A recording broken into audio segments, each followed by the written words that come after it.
World cup ഒക്കെ കാണുമ്പോൾ നമ്മുടെ നെയ്മറിന്റെ കളി കണ്ടു കാണും. അപ്പൊ നെയ്മർ ഓടി ആരെങ്കിലും പുറയുന്നൊരു തള്ളുമ്പോൾ തന്നെ നെയ്മർ വീഴുന്ന കാണും. അപ്പൊ നമ്മൾ കളി കാണാതിരിക്കും പറയും അവനിപ്പോ വീഴും, അത് ഫൗള അഭിനയിക്കുന്നതെന്ന് പറയും. പക്ഷെ ആക്ച്വലി അവിടെയാണ് നമ്മുടെ ഒരു തെറ്റിദ്ധാരണ. ടോം ബ്രസീൽ ഫാൻ ആയതുകൊണ്ട് ഞങ്ങളുടെ മെസ്സി വീഴുന്നില്ലല്ലോ. പ്രോപ്പർ സ്ട്രെച്ച് ഇല്ലാതെ പ്രൊഫഷണൽ പ്ലേയേഴ്സ് മാത്രമല്ല, ഇപ്പൊ ഈ ടർഫിൽ കളിക്കുന്നവർക്കും ഇഞ്ചുറി വരാനുള്ള സാധ്യത കൂടുതലാണ്. ഈ ടർഫുകൾ വന്നതിന് ശേഷം ഒരു 4-5 വർഷമായല്ലോ ഈ ടർഫിൽ ഇത്രയും കൂടുതലായിട്ട് വന്നു. ഈ വന്നതിന് ശേഷം മുട്ടിനുള്ളിലെ ലിഗമെന്റുകളുടെ പരിക്കുകൾ കൂടിയിട്ടുണ്ട്.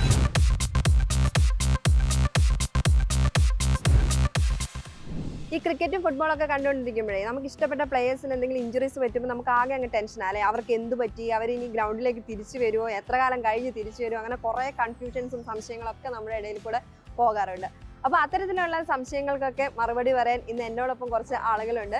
രാജഗിരി ഹോസ്പിറ്റലിലെ ഓർത്തോപീഡിക്സ് വിഭാഗത്തിലെ ഡോക്ടർമാരാണ്. ഓർത്തോപീഡിക്സ് വിഭാഗം HODയും സീനിയർ കൺസൾട്ടന്റുമായ doctor Murugan Babu and doctor Paul, doctor Tom. Doctor, ഇപ്പം ഈ സ്പോർട്സ് ഇഞ്ചുറീസ് എന്ന് പറയുന്നത് ഏതൊക്കെ രീതിയിലുള്ള ഇഞ്ചുറീസ് ആണ് വരുന്നത്? സ്പോർട്സ് നമ്മൾ കൂടുതലായിട്ടും കൈകൊണ്ട് അല്ലെങ്കിൽ കാലുകൊണ്ട് കളിക്കും. ഇപ്പോൾ പറഞ്ഞതൊക്കെ ഫുട്ബോൾ ആണെന്നുണ്ടെങ്കിൽ ഇപ്പോൾ ഫുട്ബോൾ കളിക്കുന്നു. ഫുട്ബോൾ ഒരാൾ കളിക്കുമ്പോഴത്തേക്ക് കൂടുതലും കാല് വെച്ച് പെട്ടെന്ന് ഒരു ട്വിസ്റ്റിംഗ് മൂവ്മെന്റ്സ് ഒക്കെ വരും. അപ്പോൾ അങ്ങനെ വരുമ്പോഴത്തേക്ക് കാലിൻ്റെ നമ്മുടെ ഒന്നിലൊരു ആംഗിളിന് അല്ലെങ്കിൽ മുട്ടിന് നല്ല രീതിയിൽ പരിക്കല്ല. അത് കൂടുതലും ലിഗമെന്റ് ഇഞ്ചുറീസ്, അതുപോലെ തന്നെ ഫ്രാക്ചേഴ്സും വരാം. കൂടുതലും ലിഗമെന്റ് ഇഞ്ചുറീസ് ആണ് വരുന്നത്. അതിനെ പ്രോപ്പറായിട്ട് ട്രീറ്റ് ചെയ്യണം. പിന്നെ ഫ്രാക്ചേഴ്സ് വരികയാണെങ്കിൽ ആ രീതിയിലും വേണം.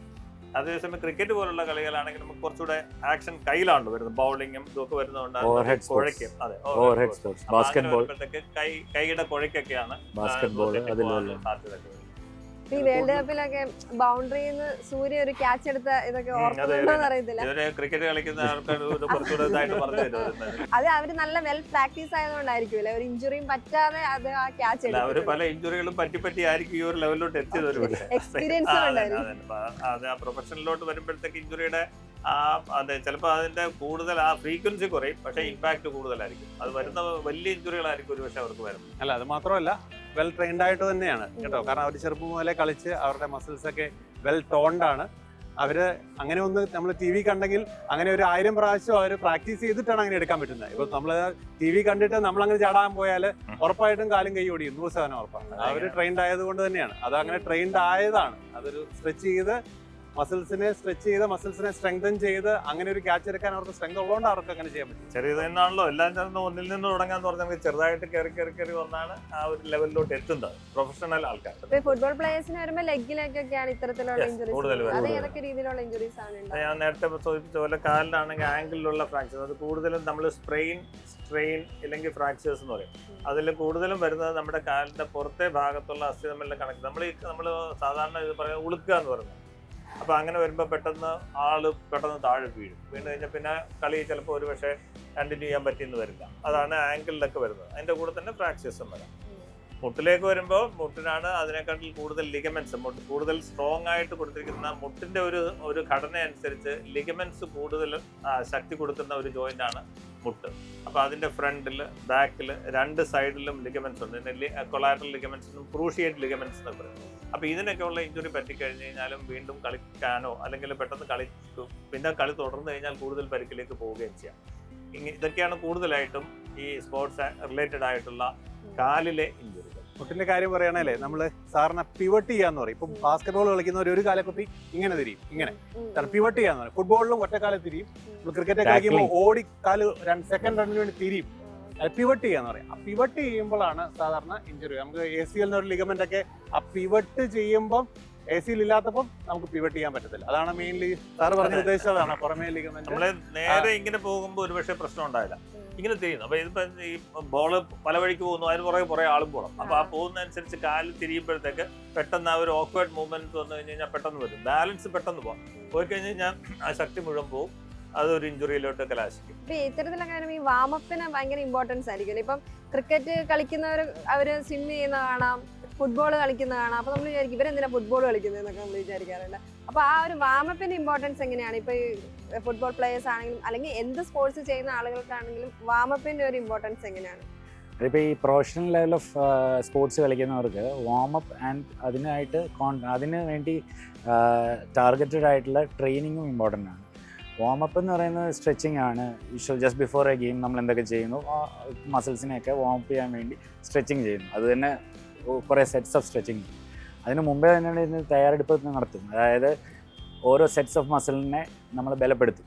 ഇപ്പോൾ ഒരു ബോളർ ആണെങ്കിൽ ബോളറിന് കോർ മസിൽ സ്ട്രെങ്ത് വേണം, അതായത് ബാക്ക് മസിൽസ് സ്ട്രെങ്തൻ ചെയ്യണം, അബ്ഡോണൽ മസിൽസ് സ്ട്രെങ്തൻ ചെയ്യണം, ഒരു ഷോൾഡർ ജോയിൻറ്റ് ഷോൾഡറിന് ചുറ്റുമുള്ള മസിൽസ് സ്ട്രെങ്തൻ ചെയ്യണം.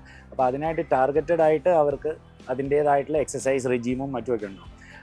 അതിൻ്റേതായിട്ടുള്ള സ്പോർട്സ് ഫിസിയോതെറാപ്പി അല്ലെങ്കിൽ അതിനായിട്ടൊരു ഗ്രൂപ്പ് തന്നെ ഉണ്ടാവും അവരെ ഫോക്കസ് ചെയ്ത് അത് ചെയ്യിക്കാൻ വേണ്ടി. അതേപോലെ ഓടുന്ന ഇപ്പോൾ ഫുട്ബോളിങ് ഇതാണെങ്കിൽ ലെഗ്, അവർക്കും ഇതേപോലെ ലെഗിനും കൂടുതൽ. അപ്പോൾ ഓരോ സ്പോർട്സിനും ഓരോ സെറ്റ്സ് ഓഫ് മസിലായിരിക്കും കൂടുതൽ ഇമ്പോർട്ടൻറ്റ്. അപ്പോൾ അത് വെച്ചിട്ട് അതിൻ്റെ ട്രെയിനിങ്ങും അതിന് മുമ്പുള്ള വാമപ്പും ഒക്കെ ഇമ്പോർട്ടൻ്റ് ആണ്, അല്ലെങ്കിൽ ഇഞ്ചുറി പ്രോൺ ആയി.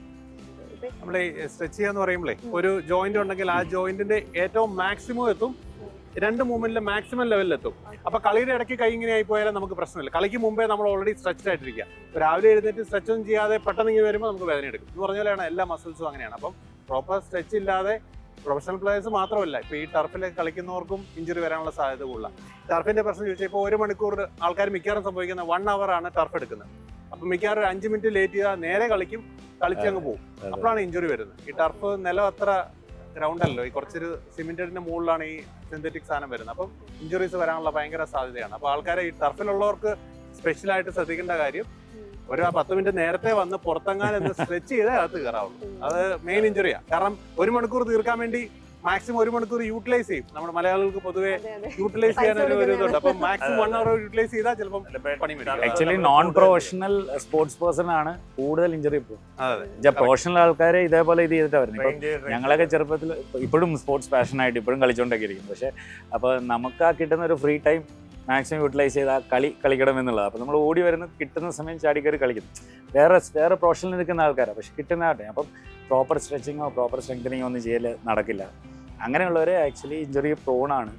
കൂടുതൽ ഇഞ്ചുറീസും കാണുന്ന പലപ്പോഴും ഈ ടർഫ് ക്രിക്കറ്റ്, നമുക്ക് ഒ പിയിലൊക്കെ ഒത്തിരി പേര് ടർഫ് ക്രിക്കറ്റ്, ടർഫ് ഫുട്ബോൾ, ഇവരാരും പ്രൊഫഷണൽ പ്ലെയേഴ്സ് അല്ല. അവരത് കളിച്ചപ്പോൾ ഇഞ്ചുറീസാണ് കുറേയും കൂടെ അങ്ങനെയുള്ളവരിൽ കാണുന്നുണ്ട് ഇപ്പോൾ ഇഞ്ചുറീസ് കൂടുതലായിട്ട്. പ്രൊഫഷണൽ പ്ലേയേഴ്സ് മാത്രമല്ല, നമ്മൾ സാധാരണ കോമൺ ആയിട്ട് ജസ്റ്റ് സ്പോർട്സിൽ ഏർപ്പെടുന്ന എല്ലാവരും വാമപ്പ് ചെയ്യണം. അതായത് കളിക്ക് മുമ്പേ സ്ട്രെച്ച് ചെയ്ത് കളിച്ചു തുടങ്ങണം. കളി കഴിഞ്ഞാലും വാം ഡൗണും ചെയ്യണം. അതും പതുക്കെ സ്ട്രെച്ച് ചെയ്ത് വാം ഡൗൺ ചെയ്തേ ആ ദിവസം കംപ്ലീറ്റ് ചെയ്യാവുള്ളൂ. അല്ലെങ്കിൽ അങ്ങനെ ചെയ്താൽ ആക്ച്വലി ഇഞ്ചുറിക്കുള്ള സാധ്യത വളരെ കുറവാണ്. അല്ലാത്തവർക്കാണ് നമ്മൾ ഈ ഇഞ്ചുറീസ് ഒക്കെ കൂടുതലായിട്ട് വരുന്നത്. ഇപ്പൊ പ്രധാനമായിട്ട് നമ്മൾ ഫസ്റ്റ് എയ്ഡ് എന്തൊക്കെയാണ്? ഇപ്പൊ ഒരു ഗ്രൗണ്ടിൽ ഒരാൾക്ക് ഇഞ്ചുറി പറ്റിയിട്ടുണ്ടെങ്കിൽ നമ്മൾ അപ്പൊ കൊടുക്കാൻ പറ്റുന്ന ഫസ്റ്റ് എയ്ഡുകൾ എങ്ങനെയാണ്? ഫസ്റ്റ് എയ്ഡ് എന്ന് പറഞ്ഞു കഴിഞ്ഞാൽ ഇപ്പോൾ ഒരു ഇഞ്ചുറി സംഭവിക്കുകയാണ്, അയാൾക്കൊരു പെയിൻ, അയാൾക്കൊരു സ്വെല്ലിംഗ് ഒക്കെ ഡെവലപ്പ് ചെയ്യുകയാണ് ഒരു ജോയിൻറ്റിൽ, മേ ബി എൽബോ, നീ അല്ലെങ്കിൽ ആങ്കിൾ, എവിടെയെങ്കിലും. ആദ്യമായിട്ട് ഇത് ചെയ്യുന്നത് വെച്ച് കഴിഞ്ഞാൽ ആ ജോയിൻറ്റിനെ വീണ്ടും സ്ട്രെയിൻ ചെയ്യാതിരിക്കുക. അതായത് വീണ്ടും അതിൽ വെയിറ്റ് കൊടുക്കാതെ ലോഡ് ചെയ്യാതിരിക്കുക. അതായത് ഇപ്പോൾ കാലിലാണെങ്കിൽ നടക്കാതിരിക്കുക. റെസ്റ്റ് ചെയ്യാൻ വേണ്ടി ഒരിടത്ത് ഇരുത്തുക, അതിൻ്റെ മേളിൽ ഐസ് അപ്ലൈ ചെയ്യുക. ഐസ് അപ്ലൈ ചെയ്യുന്ന അതിൽ ബ്ലീഡിങ്, ഈ നീര് വയ്ക്കുന്നത് ബ്ലീഡിങ്ങും അതിൻ്റെ കൂടെ ഇൻഫ്ലമേഷനും ഉണ്ടാകും. അത് കുറയ്ക്കാൻ ഏറ്റവും സഹായിക്കുന്ന ഒരു സാധനം തണുപ്പ്. അപ്പോൾ ഐസ് വയ്ക്കാം. എന്നിട്ട് സെക്കൻഡ് തിങ് എന്ന് പറഞ്ഞാൽ ഈ ജോയിൻറ്റിന് അധികം അനക്കം വരാതിരിക്കാൻ വേണ്ടി സ്പ്ലിൻറ്റ് ചെയ്യാം. സ്പ്ലിൻറ്റ് ചെയ്യുക എന്ന് വെച്ച് കഴിഞ്ഞാൽ സ്പ്ലിൻറ്റിങ്ങിന് ഇപ്പോൾ നമ്മളിപ്പോൾ ഹോസ്പിറ്റലിലാണെങ്കിൽ അതിനായിട്ടുള്ള സാധനങ്ങളുണ്ട് സ്പ്ലിൻറ്റ് ചെയ്യാൻ. ഇപ്പോൾ നമ്മുടെ പ്ലാസ്റ്റർ ഓഫ് പാരീസ് ഒക്കെ വെച്ചുള്ള പ്ലാസ്റ്റർ ഇടുന്നതൊക്കെ സ്പ്ലിൻറ്റിങ്ങിൻ്റെ ഒരു ഭാഗമാണ്. അതൊന്നും വേണമെന്നില്ല. ഏതെങ്കിലും കട്ടിയുള്ളൊരു സാധനം, ഒരു കാർഡ്ബോർഡ് ഇതുപോലും മടക്കി വെച്ച് നമുക്ക് കട്ടിയായിട്ട് വെച്ചിട്ട് അതിൻ്റെ കൂടെ വെച്ച് ചുമ്മാ 2 തുണി വെച്ച് കെട്ടി കഴിഞ്ഞ് കഴിഞ്ഞാൽ സ്പ്ലിൻറ്റിങ് ആയി. അനങ്ങാതിരിക്കണം, അത്രമാത്രമേ ഉള്ളൂ. That is A second thing. പിന്നെ ഇഞ്ചുറി അത്യാവശ്യം സിവിയർ ആണെന്ന് അത് നമുക്ക് കണ്ടറിയാം. നല്ല സ്വെല്ലിങ്ങും സിവിയർ പെയിനും ഒക്കെ ആണെങ്കിൽ അങ്ങനെയാണെങ്കിൽ ഏർലി ആയിട്ടൊരു ഹോസ്പിറ്റൽ ഇതിൽ അഡ്വൈസ് എടുക്കുക. ഫുട്ബോൾ ചുരുക്കി പറഞ്ഞാൽ നമ്മൾ റൈസ് എന്ന് പറയും. പണ്ട് പോലെ എല്ലാവരും പിള്ളേരൊക്കെ പറയുന്ന rice. 6 rest, ice, C compression, ഈ ബാൻഡേജ് ഒക്കെ വെച്ച കംപ്രഷൻ, ഈ ഇലവേറ്റ്, കാല് പൊക്കി വെക്കുക, എന്നിട്ട് ഹോസ്പിറ്റലിൽ പോകും. പ്രൊഫഷണൽ കളികളിലൊക്കെ ഡോക്ടേഴ്സ് ഉണ്ടാവും, അല്ലെങ്കിൽ അവർ അത്രയും സജ്ജീകരണങ്ങളോടുകൂടിയാണ് ഗ്രൗണ്ടിലേക്ക് പ്ലേയേഴ്സിനെ ഇറക്കുക. നമ്മൾ ഈ പാടത്തും പറമ്പിലും അതുപോലെ ടർഫിലൊക്കെ കളിക്കുന്നവരെ സംബന്ധിച്ച് അതെങ്ങനെ ഹാൻഡിൽ ചെയ്യണമെന്നൊരു ഡൗട്ട് ഉണ്ടാവും. അത് എങ്ങനെ നമുക്ക് അതിനെ ഹാൻഡിൽ ചെയ്യാൻ പറ്റും? ഈ സോഷ്യൽ മീഡിയ ഒക്കെ വന്നതിന് ശേഷം ഇതുപോലെയുള്ള ഒത്തിരി അവയർനെസ് കാര്യങ്ങൾ നമുക്ക് കുട്ടികൾക്ക് കിട്ടുന്നുണ്ട് ഇപ്പോൾ കളിക്കുന്നവർക്ക്. അപ്പോൾ ഇതുപോലെ ഇപ്പം ഡോക്ടർ ടോം പറഞ്ഞ കണക്കുള്ള ഈ റൈസ് എന്ന് പറഞ്ഞ പലരും ഇപ്പം നമ്മളൊന്ന് സിമ്പിൾ ഒരു പരിക്ക് പറ്റിക്കഴിഞ്ഞാൽ അവിടെ റെസ്റ്റ് കൊടുക്കുക, അനക്കാതെ വെക്കുക, പിന്നെ ഇത്തിരി ബ്ലഡ് സപ്ലൈ കുറയ്ക്കാൻ വേണ്ടിയിട്ട് ഐസ് വെക്കുക. ഈ കാര്യങ്ങൾ മിക്കവാറും എല്ലാവരും ഇപ്പം നമ്മൾ ഹോസ്പിറ്റലിൽ വരുന്നവരെ സംബന്ധിച്ച് ഇപ്പോൾ പഴയ ഒരു 10-15 വർഷം മുമ്പുള്ള ഒരു ആൾക്കാരുടെ ഇല്ലേ വരുന്ന കുട്ടികളുടെ ഒരു രീതിയിലല്ല ഇപ്പോൾ വരുന്നത്. ഇപ്പോൾ ഉള്ള ആൾക്കാർ കുറെ കൂടെ അവെയറാണ്. അപ്പോൾ ഇത് വരുമ്പോൾ തന്നെ അത്യാവശ്യം സ്പ്ലിൻറ്റ് ചെയ്തിട്ടാണ് വരുന്നത്, ഐസ് പാക്സ് വെച്ചിട്ടുണ്ടാവും.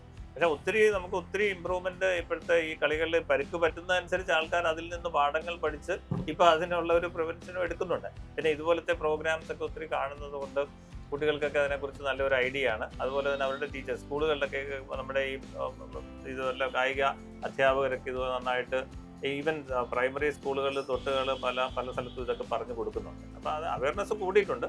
എങ്കിൽ പോലും അത് മൊത്തമായിട്ടൊന്നും പ്രാവർത്തികമായിട്ട് വരുന്നില്ല. അതിന്റെ കാരണം നമുക്ക് ഈ സമയക്കുറവാണ്. പെട്ടെന്ന് വരുന്നു, എന്തെങ്കിലും പറ്റുന്നു, അപ്പൊ പിന്നെ ഇത് വെച്ചുകൊണ്ട് തന്നെ കളിക്കുന്നവരുണ്ട്. ഇപ്പം പല കുട്ടികളും ഇതൊന്നും പുറത്തു പറയില്ല. ചെറിയൊരു ഇഞ്ചുറി ആയിരിക്കും, അവര് വീട്ടിൽ പറഞ്ഞാൽ പേടി, ഇല്ല കളിക്കുന്നിടത്ത് പറഞ്ഞു കഴിഞ്ഞാൽ കളിക്കുന്നത് പുറത്താക്കും എന്നുള്ള പേടി. ഇതൊക്കെ കൂടെ കാരണം വീണ്ടും കളിക്കുകയൊക്കെ ചെയ്യാം. അങ്ങനെ പിന്നെ രണ്ടാമതൊരു കളി കളിക്കുമ്പോൾ കൂടുതൽ പരിക്ക് പറ്റിയിട്ടാണ് ചിലപ്പോൾ പലപ്പോഴും ആശുപത്രിയിൽ വരുന്നത്. നമ്മൾ ചെറിയൊരു പരിക്കിനെ വലുതാക്കിക്കൊണ്ട് വരുന്ന ഒരു സന്ദർഭങ്ങളും ഉണ്ട്. അതുപോലെ തന്നെ ഈ സ്പോർട്സ് ഇക്വിപ്മെന്റ്സിന്റെ ഒരു പ്രാധാന്യം എന്ന് പറയുന്നത്, ഇപ്പം നമ്മൾ പറമ്പിലും അല്ലെങ്കിൽ നമ്മുടെ വീടിന്റെ അടുത്തുള്ള ഗ്രൗണ്ടിലും അതുപോലെ ടർഫിലൊക്കെ കളിക്കുമ്പോൾ ബൂട്ടൊക്കെ വേണോ, അല്ലെങ്കിൽ ആ ഷൂ വേണോ? ക്ലീൻ ആണ്. ഇപ്പൊ ടർഫിലൊക്കെ കളിക്കുന്നവരെ സംബന്ധിച്ച് മുള്ളും കല്ലൊന്നും പ്രശ്നമില്ല. അപ്പൊ അതൊക്കെ ആവശ്യമുണ്ടോ എന്നുള്ളൊരു കാര്യമുണ്ട്. അതൊരു ബിസിനസിന്റെ ഭാഗമാണോ, അങ്ങനെയൊക്കെ ചിന്തിക്കുന്ന ആളുകളുണ്ട്. ശരിക്കും സ്പോർട്സ് ഇക്വിപ്മെന്റ്സ് ആവശ്യമുണ്ടോ? അങ്ങനെ പറയണേ, ഇപ്പൊ പാടത്തും പറമ്പിലും ചെറുപ്പകാലം മുതൽ കളിച്ചു വരുന്നവർക്ക് ചെരുപ്പില്ലാതെ കളിച്ചാലും കുഴപ്പമില്ലായിരിക്കും. പക്ഷേ ഈ പറഞ്ഞ പോലെ അങ്ങനെ യൂസ് അല്ലാത്തവര് ഷൂവിന്റെ ഒരു പ്രൊട്ടക്ഷൻ ഉള്ളത് തന്നെയാണ് നല്ലത്. പ്രത്യേകിച്ച് ടർഫിലും എനിക്ക് തോന്നുന്നത്. പക്ഷേ ഈ സ്പൈക്സ് ഇട്ട് ആരും കളിക്കാറില്ല. സ്പൈക്സ് ഇട്ട് ഇവിടെ കളിക്കുമ്പം ഇഞ്ചുറി പറ്റും. ടർഫിനുള്ള പറ്റിയ ഷൂസ് ഒക്കെ ഉണ്ട്. എനിക്ക് തോന്നുന്നു അതൊരു ഇൻഡിവിജ്വൽ അങ്ങനെ നമുക്ക് പാടില്ല എന്നോ പറ്റുമെന്നോ അങ്ങ് പറയാൻ പറ്റില്ല. അതൊരു ഇൻഡിവിജ്വൽ ബേസ്ഡ് ആയിട്ടുള്ള ഒരു ക്വസ്റ്റൻ ആയിട്ടാണ് എനിക്ക് തോന്നുന്നത്, അല്ലേ? അതായിട്ടായിരിക്കും. ഈ കേരളത്തില് ഈ അടുത്ത കാലത്ത് ഒരു സ്റ്റഡി ഉണ്ടായിരുന്നു. ഈ ടർഫുകൾ വന്നതിന് ശേഷം ഒരു 4-5 വർഷമായുള്ള ഈ ടർഫ് ഇത്രയും കൂടുതലായിട്ട് വന്നു. ഈ വന്നതിന് ശേഷം മുട്ടിനുള്ളിലെ ലിഗമെന്റുകളുടെ പരിക്കുകൾ കൂടിയിട്ടുണ്ട്. അതിന് ഒരു റീസൺ പറഞ്ഞത് ഈ ടർഫിന്റെ സർഫസ്. അപ്പോൾ ഈ സർഫസ് കുറച്ച് ഹാർഡാണ്. അതുപോലെ തന്നെ എന്നാൽ സ്ലിപ്പ് ചെയ്ത് പോകും. അപ്പോൾ അതിൽ നമ്മൾ ഈ ബൂട്ടിൻ്റെ ഈ നല്ല ഗ്രിപ്പുള്ളത് ഇട്ട് കഴിഞ്ഞ് കഴിഞ്ഞാൽ ആ മൂവ്മെൻറ്റ് അധികം കിട്ടാതെ വരുമ്പം നമ്മൾ ഉദ്ദേശിക്കുന്ന രീതിയിൽ ബോഡി മൂവ് ചെയ്തില്ലെങ്കിൽ ട്വിസ്റ്റിംഗ് ഇഞ്ചുറീസ് വരാം, ലിഗമെന്റ് ഇഞ്ചുറീസ് വരാം. അപ്പോൾ അതിന് പ്രോപ്പറായിട്ടുള്ള ഈ സ്പോർട്സ് എക്യുപ്മെൻറ്റ്സ് യൂസ് ചെയ്യുന്നത് തന്നെയാണ് നല്ലതെന്നാണ്. ഇപ്പോൾ ഷൂ ആണെങ്കിൽ അപ്പോൾ ഇപ്പോൾ ഓടുന്ന ഷൂ അതിന് വ്യത്യാസമുണ്ട്. അല്ലെങ്കിൽ ഷട്ടിൽ കളിക്കുമ്പോൾ ഇടുന്ന ഷൂ അതിന്റെ അതിന്റെ നമ്മുടെ ആർച്ചിനനുസരിച്ചാണ്. ഇപ്പൊ റണ്ണിങ് ഷൂവിനുള്ള ആർച്ച് ആയിരിക്കില്ല നമ്മൾ ഒരു ഷട്ടിൽ കളിക്കുമ്പോൾ, അത് ഫുട്ബോൾ കളിക്കുമ്പോൾ ബൂട്ടിന്റെ വ്യത്യാസം. ഇപ്പൊ ഓരോ സ്പോർട്സിനനുസരിച്ചും ഷൂവിന് വ്യത്യാസമുണ്ട്. ഇത് നമ്മൾ അധികം കുട്ടികൾക്ക് ഒരുപക്ഷെ അറിയണമെന്നില്ല. ഇപ്പൊ പലരും ഒരു ഷൂ ഉണ്ടെങ്കിൽ തന്നെ അത് ആർഭാടം എന്നുള്ള നിലയ്ക്കാണ് പോകുന്നത്. പക്ഷെ സ്പെസിഫിക് ആയിട്ടുള്ള ഈ ഉപകരണങ്ങൾ അല്ലെങ്കിൽ അതിന്റെ എക്യുപ്മെന്റ്സ് ഉപയോഗിച്ച് ചെയ്ത് കഴിഞ്ഞാൽ അത് ഇഞ്ചുറിയെ ഒരു പരിധി വരെ കുറയ്ക്കുന്നതായിരിക്കും. നമ്മൾ ഈ വേൾഡ് കപ്പ് ഒക്കെ കാണുമ്പോൾ നമ്മുടെ നെയ്മറിന്റെ കളി കണ്ടു കാണും. അപ്പൊ നെയ്മർ ഓടി ആരെങ്കിലും പുറയുന്നൊരു തള്ളുമ്പോൾ തന്നെ നെയ്മർ വീഴുന്ന കാണും. അപ്പൊ നമ്മൾ കളി കാണാതിരിക്കും പറയും അവനിപ്പോ വീഴും, അത് ഫൗള അഭിനയിക്കുന്നതെന്ന് പറയും.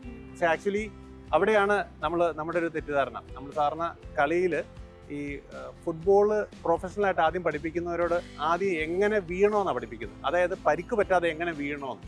നമ്മളൊരാളെ ഉന്തുവാണെങ്കിൽ നമ്മൾ ആ ഫോഴ്സ് അങ്ങ് ഉരുണ്ടങ്ങ് വീഴുക. അപ്പം നമ്മളതിന് വരെ ആരെങ്കിലും നമ്മൾ വീഴാൻ തുടങ്ങുമ്പോൾ നമ്മളതിനെ റെസിസ്റ്റ് ചെയ്യുമ്പോഴാണ് നമുക്ക് ലിഗമെന്റ് ഇഞ്ചുറി ഒക്കെ വരുന്നത്. അപ്പോൾ ഫുട്ബോളിലൊക്കെ ആരും ഒരു പ്രഷർ കിട്ടുവാണെങ്കിൽ നമ്മൾ ആ പ്രഷർ ഫുട്ബോൾ പോവാ. ടോം ബ്രസീൽ ഫാൻ ആയതുകൊണ്ട് ഞങ്ങളുടെ മെസ്സി വീഴുന്നില്ലല്ലോ. അല്ല, ഞങ്ങള് ബ്രസീൽ ഫാൻസിന് അങ്ങനെ ഒരു ചീത്തപ്പേരുണ്ടായിരുന്നു.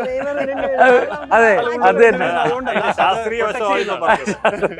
പക്ഷെ നെയ്മർ വീണ്ടും ഒരു 3-4 സ്പോർട്സ് വീണ്ടും നെയ്മർ വീണ്ടും സർജറി ചെയ്യാൻ പോകട്ടോ. പക്ഷേ ഈ ഇപ്പൊ ഉള്ള പ്രൊഫഷണൽ, ഇപ്പൊ നോൺ പ്രൊഫഷണൽ ആണെങ്കിൽ ഇത്രയും ടർഫുകൾ ഇത് വന്നു. ഇപ്പൊ ഈ കളിക്കുന്ന കളികൾ തന്നെ പ്രൊഫഷണൽ ലെവലിൽ നെക്സ്റ്റ് ലെവലിലാണ്. ഇപ്പൊ പണ്ട് ഇപ്പൊ ഞങ്ങളൊക്കെ കോളേജ് പഠിച്ചിരുന്ന പോലെ ഈ പറയുന്ന ലെവലിലൊന്നും ഈ ക്രിക്കറ്റോ ഫുട്ബോളോ ഒന്നും അത്രയും ഗ്രൗണ്ട്സും ഇല്ല, ഒന്നുമില്ല. അപ്പോൾ അതിൻ്റെ ലെവല് കുറവായിരുന്നു. ഇപ്പോൾ കളിക്കുന്ന പിള്ളേർ പോലും ഈ ചെറിയ ലെവലിൽ പോലും അവരുടെ ഇൻറ്റൻസിറ്റി ഭയങ്കര കൂടുതലാണ്. അപ്പോൾ പ്രോപ്പർ ഗിയർ ഇല്ലാതെ കളിച്ചു കഴിഞ്ഞാൽ ഇഞ്ചുറി എന്തായാലും ഉണ്ടാവും. പ്രോപ്പർ ഗിയർ വെച്ച് തന്നെ കളിക്കണം. ബിക്കോസ് ആ ലെവൽ നെക്സ്റ്റ് ലെവലിലായി. ഇപ്പം തന്നെ ഇന്ത്യയിൽ തന്നെ ഇപ്പോൾ എന്തൊക്കെയാണ് ഫുട്ബോളിന് വേണ്ടി പ്രൊമോട്ട് ചെയ്യാൻ നമുക്ക് ഉള്ളത്. അപ്പോൾ അവരുടെ ഇൻറ്റൻസിറ്റി കൂടുന്തോറും അവർക്ക് ഇഞ്ചുറി കൂടും. അപ്പോൾ അവർക്ക് പ്രോപ്പർ ഗിയർ വേണം. അല്ലാതെ കളിച്ചു കഴിഞ്ഞാൽ ഇഞ്ചുറി ഉറപ്പാണ്. സ്പോർട്സ് ഒരു പ്രൊഫഷണൽ ഹയർ ലെവൽ അമച്വറും നമുക്കൊരു ടൈം പാസിന് മാറി ഇപ്പോൾ ഒരു പ്രൊഫഷണൽ ആയിട്ട് കളിച്ചു തുടങ്ങിയപ്പോൾ ഡെഫിനറ്റ്ലി ഡോക്ടർ പോൾ പറഞ്ഞ പോലെ അതിന് ഒരു പ്രൊഫഷണൽ ആയിട്ട് തന്നെ നമ്മൾ അതിനെ ശരിയാണ്. ആ രീതിയിൽ Approach തന്നെ നമ്മൾ ചെയ്യണം. അപ്രോച്ച് ചെയ്തെങ്കിൽ മാത്രമേ ആ ഇഞ്ചുറി കുറയ്ക്കാൻ പറ്റുള്ളൂ.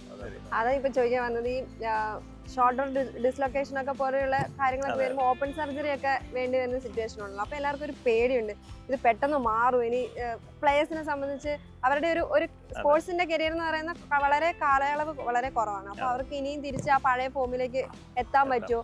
ആ രീതിയിൽ ഇപ്പം ഹോസ്പിറ്റലിൽ നിന്ന് നമുക്ക് പെട്ടെന്ന് റിക്കവർ ആയിട്ട് വരാൻ പറ്റുന്ന ആ ഒരു ട്രീറ്റ്മെന്റ് എങ്ങനെയാണ്? ഈ ഹോസ്പിറ്റൽ ട്രീറ്റ്മെന്റ് എന്ന് പറഞ്ഞാൽ ഇതുപോലത്തെ സ്പോർട്സ് ഇഞ്ചുറിയെ പ്രധാനമായിട്ട് 2 രീതിയിലാണ് നമ്മൾ തിരിക്കുന്നത്. ഒന്ന്, നമ്മൾ ഓപ്പറേഷൻ ഇല്ലാതെയുള്ള ചികിത്സകൾ. 2, ഓപ്പറേഷൻ വേണ്ടി വരുന്നത്. പക്ഷേ ഓപ്പറേഷൻ ഇല്ലാത്ത ചികിത്സകളാണ് ഏകദേശം 80% സ്പോർട്സ് ഇഞ്ചുറികൾ. കാര്യം ചെറിയ ഉളുക്ക്, പരുക്ക് അങ്ങനെയുള്ളതാണ്. അതിന് ഈ പറഞ്ഞ റെസ്റ്റും കാര്യങ്ങളും കൊടുത്ത് പ്രോപ്പറായിട്ടുള്ള ഒരു ഹീലിംഗ് ടൈം കൊടുത്തു കഴിഞ്ഞാൽ നമ്മുടെ നാച്ചുറൽ മെക്കാനിസം കൊണ്ട് തന്നെ ബോഡി തന്നെ ആ പരുക്കിനെ ക്ലിയർ ആക്കുകയും അതിനുശേഷം റീഹാബിലിറ്റേഷൻ എന്ന് പറഞ്ഞാൽ ഫിസിക്കൽ മെഡിസിൻ റീഹാബിലിറ്റേഷൻ, ആ ആളിനെ തിരിച്ച് പോയ മസിൽസിനെ ഡെവലപ്പ് ചെയ്ത് തിരിച്ച് കളിക്കളത്തിലേക്ക് വിടുകയും ചെയ്യുന്ന ഒരു രീതി. ആ രീതിയാണ് നല്ല ശതമാനമുണ്ട്. അതല്ലാത്ത മേജർ പരിക്കുകൾ ഇതുകൊണ്ട് മാറാത്തതിന് ഓപ്പറേഷൻസ് ആവശ്യമാണ്. ഇപ്പം ഷോൾഡറിനെ സംബന്ധിച്ചാണെങ്കിൽ ഏറ്റവും കൂടുതൽ പരിക്കുകൾ വരുന്നത് ആക്റ്റീവായിട്ടുള്ളവർ കുഴ തെന്നിപ്പോവാണ്. ഈ ഓവർഹെഡ് സ്പോർട്സിലൊക്കെ വരുമ്പോൾ ആ കുഴ തെന്നിപ്പോകുന്നതിനെ ശാസ്ത്രീയമായിട്ട് നമ്മളത് എന്താണ് അതിൻ്റെ ഏത് ഭാഗത്താണ് അതിൻ്റെ പ്രശ്നങ്ങളെന്ന് കണ്ടുപിടിക്കും. അതിന് നമ്മൾ ഏതൊരു രോഗിയെയും കാണുന്നത് പോലെ എക്സ്റേസും സ്കാനുകളും ഒക്കെ പരിശോധിച്ചതിന് ശേഷം എവിടെയാണ് പ്രോബ്ലം എന്ന് കണ്ടെത്തിയിട്ട് എത്രയും പെട്ടെന്ന്, അതായത് ആ അസുഖത്തിനെ പെട്ടെന്ന് മാറ്റി തിരിച്ചു പോകുന്ന തരത്തിലുള്ള ചികിത്സാ രീതിയായിരിക്കും നമ്മൾ വിധിക്കുന്നത്. അതിന് ഇപ്പോഴത്തെ ഏറ്റവും കൂടുതൽ നല്ലത് കീഹോൾ സർജറികളാണ്. അപ്പോൾ കീഹോൾ സർജറികൾ ചെയ്ത് കഴിഞ്ഞാൽ ഈ ഡിസ്ലൊക്കേഷൻസിൽ വന്നിരിക്കുന്ന പ്രശ്നങ്ങൾ നമുക്കത് വളരെ നല്ല രീതിയിൽ ഏകദേശം നല്ല റിസൾട്ടോടു കൂടി തന്നെ തിരിച്ചതിനെ പൂർവ്വസ്ഥിതിയിലേക്ക് ആക്കാൻ പറ്റും. അപ്പോൾ അത് കീഹോൾ സർജറികൾക്ക് വളരെ അധികം ഒരു റോള് ഈ ഷോൾഡർ സർജറികളിലുണ്ട്. ഒരു സ്പോർട്സ് പേഴ്സൺ ഒരു പ്രൊലോങ്ഡ് കരിയർ ഉദ്ദേശിക്കുന്ന ഒരാൾക്ക് how fast you can get back in to the sporting event എന്നുള്ളതിനേക്കാൾ ഉപരി ഹൗ എഫക്റ്റീവ് ആ ഇഞ്ചുറിയെ ട്രീറ്റ് ചെയ്യുന്നു എന്നുള്ളത് ഭയങ്കര ഇമ്പോർട്ടൻ്റ് ആണ്. അതിൻ്റെ ബെസ്റ്റ് എക്സാമ്പിളാണ് നമ്മുടെ ഋഷഭ് പന്ത് ഒന്ന് ഒരു കൊല്ലത്തിന് മേളിൽ പുറത്തിരുന്ന് തൂങ്ങി നടന്ന് ഈ വേൾഡ് കപ്പും ഇതെല്ലാം കണ്ട് വന്നിട്ട് ഇപ്പോൾ പെർഫോം ചെയ്യുന്ന പഴയ ലെവലിലാണ്. ആ മുട്ടിൽ ലിഗമെൻ്റേ ഇല്ല, അതെല്ലാം റീകൺസ്ട്രക്ട് ചെയ്തേക്കുന്നതാണ്. പക്ഷേ എഫക്റ്റീവ് റീഹാബും ഇതെല്ലാം കഴിഞ്ഞ് ഈ കെയിം ബാക്ക് സ്ട്രോങ്ങർ, അല്ലെങ്കിൽ വാട്ട് ഹി വാസ് ബിഫോർ അതേ ഇതിൽ തിരിച്ചു വന്നു. അപ്പം എഫക്റ്റീവ് ട്രീറ്റ്മെൻറ്റും എഫക്റ്റീവ് റീഹാബും കഴിഞ്ഞ് തിരിച്ചു വരുന്നതാണ് ഒരു സ്പോർട്സ് പേഴ്സണ് കരിയർ പ്രൊലോങ് ചെയ്യാൻ ഏറ്റവും നല്ലത്. അല്ലാതെ ചെറുത് വെച്ചുകൊണ്ടിരുന്ന ഫൈനലി റിക്കവറി ഇല്ലാത്ത സ്റ്റേജിൽ വന്ന് ട്രീറ്റ്മെൻറ്റ് എടുക്കുന്നത് അവർക്ക് കരിയർ ഷോർട്ടൻ ചെയ്യത്തേ ഉള്ളൂ. പല പ്ലേയേഴ്സിനും അങ്ങനെ സംഭവിച്ചിട്ടുണ്ട്, മുന്നേ കളിക്കുന്ന ആ ഒരു ഫോമിലേക്ക് പിന്നെ കളിക്കാൻ പറ്റാതെ വരുന്ന അങ്ങനെ പ്രൊഫഷണലായിട്ട് അതിൽ നിന്നും ഔട്ടായി പോയ എത്രയോ ആൾക്കാരുണ്ട്, നമ്മൾ അറിയുന്നില്ല. വളരെയധികം ആൾക്കാർ ഒരു പരിക്കിൻ്റെ പുറത്തോട്ടായി കഴിയുമ്പോൾ അവരുടെ ആ ചാൻസ് നഷ്ടപ്പെടുന്നു. ഇല്ലെങ്കിൽ അവർക്കുണ്ടാകുന്ന ആ സമയത്തുണ്ടാകുന്ന സൈക്കോളജിക്കൽ ഇഷ്യൂ കൊണ്ട് തിരിച്ച് അവർക്കൊരു പൂർവ്വസ്ഥിതിയിലോട്ട്, ഈവൻ ദോ അവരുടെ ഫിസിക്കലി ഫിറ്റാണെങ്കിൽ പോലും ഒരുപക്ഷെ മെൻ്റലി അവർ ഡൗൺ ആയി. അപ്പോൾ അതുപോലെ തന്നെയാണ് അതാണ് ഈ സ്പോർട്സ് മെഡിസിൻ്റെ ഒരു ഇമ്പോർട്ടൻസ്. സ്പോർട്സ് മെഡിസിൻ ഒരു ഹോളിസ്റ്റിക് അപ്രോച്ചാണ് വേണ്ടത്. അതിൽ നമ്മൾ ഈ മെഡിക്കൽ അല്ലെങ്കിൽ സർജിക്കൽ അല്ലെങ്കിൽ ഓർത്തോപെഡിക് ട്രീറ്റ്മെൻറ്റ് മാത്രം പോരാ. റീഹാബിലിറ്റേഷനും ഓർത്തോപെഡിക്സിലെ ട്രീറ്റ്മെൻറ്റുമാണ് ഇപ്പോൾ ഏകദേശം നമുക്ക് എല്ലാവർക്കും അറിയാം. അതിനോടൊപ്പം തന്നെ സൈക്കോളജിക്കൽ ട്രീറ്റ്മെൻറ്റ്. അപ്പോൾ ആ ഒരാൾ ഈ സ്പോർട്സിൽ നിന്ന് മാറി നിൽക്കുമ്പം ആൾ അതിനെക്കുറിച്ച് ചിന്തിക്കുമ്പോൾ ഉണ്ടാകുന്ന മനോവിഷമം, അപ്പോൾ അതിനെ നമ്മൾ കൗൺസിൽ ചെയ്ത് ഇല്ല കുഴപ്പമില്ല ഇത് ശരിയായിക്കോളും തിരിച്ച് ഇറങ്ങാൻ പറ്റുമെന്നുള്ള നമ്മൾ ആ മൊറൽ ബൂസ്റ്റ് ചെയ്ത് കൊടുക്കണം. അതേ സമയത്ത് തന്നെ ആ ആളിന് ആവശ്യത്തിലുള്ള ന്യൂട്രീഷൻ കൊടുക്കണം, അതിനുള്ള ഭക്ഷണ ക്രമീകരണങ്ങൾ വേണം. നന്നായിട്ട് എക്സസൈസ് ചെയ്തുകൊണ്ടിരുന്ന ആൾ വെറുതെ ഇരിക്കുമ്പോൾ അത്രയും ഭക്ഷണം കഴിച്ചു കഴിഞ്ഞാൽ ആളൊരു പൊണ്ണത്തടിയനായി മാറും. അപ്പോൾ വരുമ്പോൾ തിരിച്ച് റീഹാബ് ചെയ്ത് തിരിച്ചിറങ്ങാനായിട്ടുള്ള ബുദ്ധിമുട്ട്. അപ്പോൾ ഇതെല്ലാം കൂടെ കൊണ്ട് മാത്രമേ ആളിനെ ഒരു ഉദ്ദേശിക്കുന്ന സമയത്ത് തിരിച്ച് കളിക്കളത്തിലേക്ക് പോകാനും ആ തിരിച്ചുള്ള പവറിലേക്ക് തിരിച്ച് ആ പവറോട് കൂടി തന്നെ തിരിച്ച് കളിക്കാനും പറ്റുള്ളൂ. അപ്പോൾ ഇതെല്ലാം ഇതിനകത്ത് ഇമ്പോർട്ടൻ്റ് ആണ്. ഇപ്പോൾ മെസ്സി റൊണാൾഡോ ഒക്കെ അവരുടെ കാലിനൊക്കെ ഇൻഷുറൻസ് എടുക്കുന്നത് നമുക്ക് വാർത്തകളിലൂടെയൊക്കെ നമ്മൾ അറിയാവുന്നുണ്ട്. അപ്പോൾ നമ്മുടെ ഈ നാട്ടിൽ ഈ സ്പോർട്സിലേക്ക് അവരുടെ കരിയർ സ്പോർട്സ് ആയിട്ട് കാണുന്ന കുട്ടികൾ ഇത്തരത്തിലൊക്കെ ഇൻഷുറൻസ് എടുക്കുന്നത് നല്ലതാണോ? അല്ല, തീർച്ചയായിട്ടും ഇൻഷുറൻസ് ഇന്നത്തെ കാലത്ത് ഈ മെഡിക്കൽ, കാരണം നമുക്ക് അത്യാധുനികമായ ഒത്തിരി ചികിത്സാ രീതികളുള്ളപ്പം ഇൻഷുറൻസ് എടുക്കുന്നത് സ്പോർട്സ് മാത്രമല്ല എല്ലാ കാര്യങ്ങൾ കൊണ്ടും ഉറപ്പാണ്, വളരെ അത്യാവശ്യമാണ്. മാത്രമല്ല ഇപ്പം ഒരു സ്പോർട്സ് പെർസ്യൂ ചെയ്യുന്ന ഒരാൾ ഇൻവേരിയബിളി എപ്പോഴെങ്കിലും ഒരു പരിക്ക് പറ്റാനുള്ള സാധ്യതയുണ്ട്. അപ്പോൾ സാറ് പറഞ്ഞ പോലെ 80% പരിക്കുകളും കൃത്യമായ റീഹാബിലിറ്റേഷനോട് തിരിച്ചു വരും. ബാക്കി 20% സർജറി ആവശ്യമായി വന്നേക്കാം. സർജറി വന്നാലും അത്യാവശ്യം മേജർ പെരിക്കാണെങ്കിലും വിത്തിൻ 1 ഇയർ നമുക്ക് കോർട്ടിൽ തിരിച്ചു വരാൻ പറ്റും. അപ്പം അതൊരു സപ്പോർട്ട്, കാരണം ഒരു സ്ട്രഗ്ലിംഗ് സ്റ്റേജിൽ ഇനീഷ്യലിയൊക്കെ ഒരു ഫിനാൻഷ്യൽ സപ്പോർട്ട് വളരെ ഇമ്പോർട്ടൻ്റ് ആണ്. അപ്പം 100% അസ്പയറിങ് സ്പോർട്സ് പേഴ്സൺസ് ഇൻഷുറൻസ് എടുത്തിരിക്കണം. നമുക്ക് കാല് മൊത്തമായിട്ട് ഇൻഷുർ ചെയ്യേണ്ട, മൊത്തമായിട്ട് സാധാരണ ഇപ്പോൾ ഉള്ള നമ്മുടെ ഇൻഷുറൻസ് എടുക്കുന്നത് തന്നെയാണ് ഉറപ്പായിട്ടും. അത് ഞാൻ പറഞ്ഞല്ലോ, സ്പോർട്സ് മാത്രമല്ല, ഇന്നത്തെ കാലഘട്ടത്തിൽ നമുക്ക് അതിലും കൂടുതൽ അപകടം, റോഡ് ട്രാഫിക് ആക്സിഡന്റ് അതുമൊക്കെ ഉണ്ട്. 100% അല്ല, ഡെഫിനറ്റ്ലി നമ്മളൊരു ഇൻഷുറൻസ് എടുക്കേണ്ടതാണ്. ഞാനെന്നും പറയും, ഈ കാറും ബൈക്കും ഒക്കെ എല്ലാവർക്കും ഇൻഷുർ ചെയ്യുന്നതിന് ഒരു പ്രശ്നമില്ല. അത് പോയി ഇടിപ്പിക്കാനൊന്നും ആരും പോകാറുമില്ല. പക്ഷേ ഹെൽത്ത് അതിനേക്കാൾ ഇമ്പോർട്ടൻ്റ്. ഇൻഷുറൻസ് അവിടെ കിടന്നോട്ടെ, തന്നെ കുഴപ്പം. ആവശ്യമുണ്ടെങ്കിൽ എടുത്താൽ മതി. അത് മുതലാക്കാൻ വേണ്ടി പോകണ്ട. സ്പോർട്സ് കളിക്കാത്തപ്പം ഏത് ഗ്രൂപ്പിലുള്ള ആൾക്കാർക്കും മെഡിക്കൽ ഇൻഷുറൻസ് എന്ന് പറയുന്നത് നല്ലതാണ്. അപ്പം അതിൽ ഈ ഇഞ്ചുറി പ്രോൺ ആയിട്ടുള്ളവർ എടുത്തു കഴിഞ്ഞാൽ, ഇപ്പം നമ്മൾ കാറ് ആരും ഇൻഷുറൻസ് എടുക്കുന്ന കാർ ഇടിക്കുമെന്ന് വെച്ചല്ലോ, എന്നതുപോലെ തന്നെ നമ്മുടെ ഇവിടുത്തെ യുവാക്കൾ അവരുടെ ഒരു ഇഞ്ചുറി വരണമെന്നില്ല, വന്നാൽ അത് ചികിത്സിക്കണമെന്നുള്ള നിലയ്ക്ക് ഇൻഷുറൻസ് എടുക്കുന്നത് അത് ഡെഫിനറ്റ്ലി വളരെ നല്ലതാണ്. ഇപ്പം നമ്മൾ ഒ പിയിലൊക്കെ വരുന്ന പലരും പരുക്കായിട്ട് അവരോട് ചോദിക്കുമ്പോഴത്തേക്ക് ഇൻഷുറൻസ് ഉണ്ടോ എന്ന് ചോദിക്കുമ്പോഴത്തേക്ക് കുട്ടികളല്ലേ, അവർക്കൊരു ഐഡിയയും കാണില്ല. അപ്പം നമ്മൾ കുറച്ച് അവയർനെസ് ആയിട്ട് പറയാറുണ്ട്. നിങ്ങളുടെ കൂട്ടുകാരോടൊക്കെ പറഞ്ഞ് നിങ്ങൾ ഇതിപ്പോൾ ഇങ്ങനത്തെ ഒരു പ്രശ്നങ്ങൾ വന്നു കഴിഞ്ഞാൽ ഇത് എടുക്കുന്നത് നല്ലതാണ്, ഞങ്ങളെ കൊണ്ട് പറ്റുന്നതാണൊക്കെ അവർക്ക് ഒരു അവയർനെസ് കൊടുക്കാറുണ്ട്. അത് നല്ലതാണ്, തീർച്ചയായിട്ടും അത് എടുത്തിരിക്കുന്നത് നല്ലതാണ്. ചെറിയൊരു പ്രീമിയം അടച്ചാൽ പോലും അത്യാവശ്യം ചെറിയ ഇഞ്ചുറികൾക്കൊക്കെ നമുക്ക് കവർ ചെയ്ത് പോകും. ഇനിയുള്ള കാലത്ത് എന്തായാലും ആവശ്യമുണ്ട്. റോഡ് ട്രാഫിക് ആക്സിഡൻസ് വരെ വളരെ കൂടുതലാണ്. ഇതല്ലാതെ ഈ പറയുന്ന ഇഞ്ചുറീസ് ഉണ്ട്, ഇതെല്ലാം കൊണ്ടും എടുക്കണം എന്ന് തന്നെ എനിക്ക് തോന്നുന്നു. ട്രീറ്റ്മെന്റ് മിക്കപ്പോഴും ഇപ്പോൾ ഈ കീ ഹോൾ വഴി ചെയ്യുമ്പോൾ അതിന്റെ സൊഫിസ്റ്റിക്കേറ്റഡ് ചെറിയ ഇംപ്ലാന്റ്സ് ഒക്കെ ഉണ്ട്. അപ്പോൾ ചെറിയ മുറിവിൽ കൂടെ അതിനൊക്കെ ഇംപ്ലാന്റ്സിനൊക്കെ കുറച്ച് കോസ്റ്റ് ഉള്ളതാണ്. അപ്പം സർജിക്കൽ കോസ്റ്റ് പരിക്കിന്റെ കാഠിന്യം കൂടുന്നതനുസരിച്ച് കോസ്റ്റ് കൂടാം. അപ്പോൾ ഒരു സാധാരണ എല്ലാ മെഡിക്കൽ ഇൻഷുറൻസ് കമ്പനിയും അത് സപ്പോർട്ട് ചെയ്യുന്നതാണ് പരിക്കൊക്കെ വരുമ്പോൾ. അപ്പോൾ നമുക്കൊരു ഇൻഷുറൻസ് ഇല്ലാതെ ചിലപ്പോൾ ഒരു പ്രോപ്പറായിട്ട് എല്ലാ കാര്യങ്ങളും, കാരണം മുട്ടിനെ സമയത്തുള്ള ഈ മെനിസ്കൽ ഇഞ്ചുറി ഒക്കെ ഉണ്ടെങ്കിൽ അതിനൊക്കെ റിപ്പയർ ചെയ്ത് വരുമ്പോൾ കോസ്റ്റ് കൂടാം. അപ്പം ഡെഫിനറ്റ്ലി ഇൻഷുറൻസ് ഒരു ഡെഫിനറ്റ്ലി സപ്പോർട്ടായിരിക്കും ഉറപ്പായിട്ടും. ഇപ്പം യൂഷ്വലി പ്ലേയേഴ്സിന് വരുന്ന മെയിനായിട്ട് മുട്ടിന് ഇഞ്ചുറി, ഷോൾഡറിന് ഇഞ്ചുറി ഒക്കെയാണ്. അത് ഒന്ന് ചികിത്സിച്ച് നേരെയായി തിരിച്ച് ഗ്രൗണ്ടിലേക്ക് വരാൻ ഏകദേശം എത്ര ടൈം എടുക്കും? ഒരു ഉദ്ദേശ സമയം എന്ന് പറഞ്ഞാൽ യൂഷ്വലി ലിഗമെന്റ് ഇഞ്ചുറീസ് ആണ് വരുന്നത് മുട്ടിൽ. ഷോൾഡറിലാണെങ്കിൽ ഡിസ്ലൊക്കേഷൻ അങ്ങനെയുള്ള അതിൻ്റെ ട്രീറ്റ്മെൻറ്റ്. ഇതിലൊക്കെ ഈ കീ ഹോൾ സർജറി ഒക്കെ കഴിഞ്ഞ് ഒരു സ്പോർട്സ് പേഴ്സണിന് യൂഷ്വൽ റീഹാബ് എന്ന് പറയുന്നത് അറൗണ്ട് 6 to 9 months ആണ് ഏർലിയസ്റ്റ് പോസിബിൾ. അത് അത്രയും ഡെഡിക്കേറ്റഡ് ഫിസിയോ ഒക്കെ ചെയ്ത് കഴിഞ്ഞാലാണ് ഏർലിയസ്റ്റ് ഒരു 6 months തിരിച്ചെത്തുക. അല്ലെങ്കിൽ യൂഷ്വലി ഒരു 9 months. നമ്മുടെ പേഷ്യൻസിനൊക്കെ നമ്മൾ യൂഷ്വലി ഒരു 9 months to 1 year എന്നാണ് പറയുന്നത്. പ്രോപ്പർ ഫിസിയോ ഒക്കെ ചെയ്തതാണെങ്കിൽ ഇച്ചിരി കൂടെ ഏർലി ആയിട്ട് 6 to 9 months നമുക്ക് തിരിച്ച് സ്പോർട്ടിംഗ് ഇവൻസിലേക്ക് എത്തിക്കാൻ പറ്റും, കോമ്പറ്റേറ്റീവ് സ്പോർട്സ്. ഡോക്ടർ പോളിന് ഒരു ACL ഇഞ്ചുറി കഴിഞ്ഞ് സർജറി ചെയ്ത് വീണ്ടും 9 മാസത്തിനകം വീണ്ടും ക്രിക്കറ്റ് കളിക്കാൻ തുടങ്ങി. ഇതില് മേജർ ആയിട്ടുള്ള ഇഞ്ചുറികളാണ്. ഇപ്പൊ ഇതുപോലെ ചെറിയ പരിക്കുകളൊക്കെ ആണെങ്കിൽ ഒരു സ്പ്രെയിൻ എന്നൊക്കെ പറയുന്നത് ഒരു പക്ഷേ കുറച്ചുകൂടെ നേരത്തെ നമുക്ക് തിരിച്ച് കളിക്കളത്തിലേക്ക് വരാൻ പറ്റിയത്. പക്ഷെ മേജർ ഇഞ്ചുറീസ്, ഒരു ഓപ്പറേഷൻ വേണ്ടി വരുന്ന ഇഞ്ചുറികൾ പലതും ഇത്രയും സമയം എടുക്കും. എന്നാൽ മാത്രമേ ഈ ഇഞ്ചുറി പറ്റിയത് തിരിച്ച് നമ്മൾ ശരിയാക്കിയതിനെ ഫുൾ പവറിലെത്തുള്ളൂ. പിന്നെ അത്രയും നാളും കൊടുത്ത റെസ്റ്റിന് കൊടുത്തല്ലോ, ആ മസിലുകളെ ഡെവലപ്പ് ചെയ്തെടുക്കാനും പറ്റും. അപ്പോൾ ഇതെല്ലാം കൂടെ വരണമെങ്കിൽ ഒരു ഏകദേശം ഇത്രയും വേണം. അതിന് മുമ്പൊക്കെ ചെയ്ത് കഴിഞ്ഞാൽ വീണ്ടും അങ്ങനെ ചെയ്യുന്നുണ്ട്. ഇപ്പം ഇതൊന്നും പറഞ്ഞാലും കേൾക്കാതെ പോയി കളിക്കുന്ന കുട്ടികളൊക്കെ ഉണ്ട്. അപ്പോൾ അവരൊക്കെ വളരെ സ്പീഡിൽ തിരിച്ചു വരും. ഇതുപോലെ തന്നെ വീണ്ടും ഇഞ്ചുറി ആയി.